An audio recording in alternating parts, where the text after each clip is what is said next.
Shayna here. She has a friend that went in her room and stole $1,000 from her. And then when she was drinking and doing a few pills, she broke down crying and admitted that that is what she had done. And now she's like, okay, so what should I do? It's my best friend. Should she still be my best friend or should I move on? Somebody texted in and said, look, who leaves $1,000 laying around? Shayna's a little suspicious herself. No. When I worked at the golf course, I'd always have money like that. You'd work for 4 or 5 days in a row. You got paid in tips during that time period. Yeah. If you made $150 a day, you could easily have a ton of money if you did not go to the bank. Okay. Michaela's on here from Stewart. Michaela, you had your best friend steal $800 from you? Oh.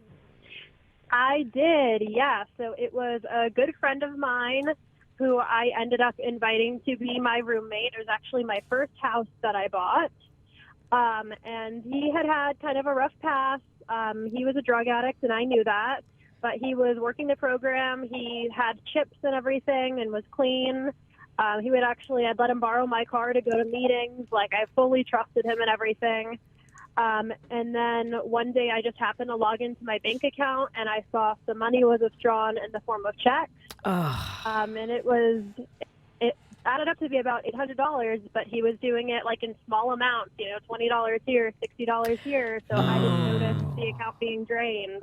Wow. I confronted him about it, and he just burst into tears, was crying, was like, I'm so sorry. I broke this trust between us. I swear to God, this will never happen again. Like, I'll work on it. It wasn't for drugs. You can drug test me. I'm going to pay you back every single penny. I'm going to pick up more hours. And he seemed really sincere. So I said, we sat down and I said, this really hurts me because I really trusted you. And I mean, it seemed like a really deep conversation. Like, I really got through to him. And so I had kind of, I didn't trust him, but I felt like, things were maybe going to start on the up and up.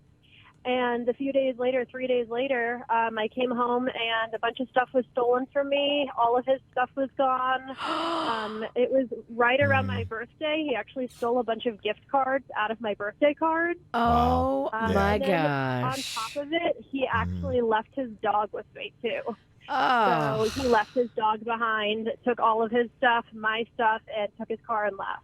Wow. Yeah, that's what a tough dirt thing. bag. I mean, yeah. that's. I'm sorry. Well, then, I don't care if you have a problem or not. You don't do that to somebody who's trying to help you. That's my question. When does the sympathy, you'll feel bad for somebody and you get angry at something. And when somebody's on the drugs, it's like they're not even themselves. And yeah, and you're you right, have how to much cut can you them help off. Them? Bye. But Yeah. I mean, when do you stop using it as an excuse of, I want to help you, and when do you finally say, no, you're destructive and you're leaving a path? I wouldn't let a family member treat me like that, much less a friend.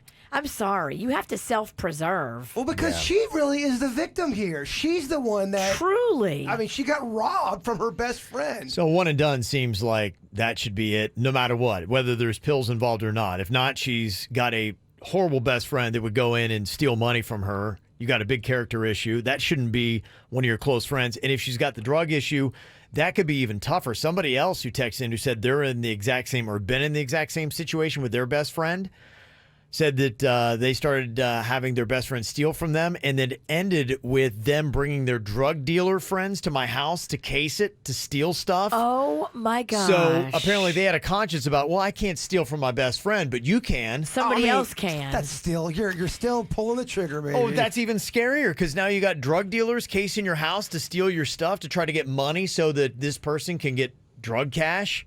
You can't let people in your life that are making choices like that. You just got to cut them off. And then you also want to help people you love and care about, but when they are hurting you that bad, what do you do? Unfortunately, you can't. I think a lot of times you got to cut them loose. You got to let them hit rock bottom. And the sincerity, that's it, because they will plead and cry and try lie. And try to say I'm on the right path. And it's tough. Addiction is a bitch. And who's to say in the moment they really... I mean, I'm sure they mean it. They might believe that in the moment. It's like the devil takes over. Somebody texted in and said, same thing happened with my best friend. Drug just took over. I eventually had to distance myself because they stopped being themselves. For sure.